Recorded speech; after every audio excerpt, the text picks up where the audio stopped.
Good day po mga idol. Yun pong mugs na parang sawa kanina na ipinakita ko, yung nakaraang video lang kanina, pinakita ko sa inyo na parang sawa.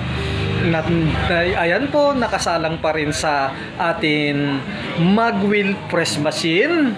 Ayan po, i-close up po natin para makita natin kung ano na po, kung parang sawa pa rin siya. Ayan po, tingnan natin.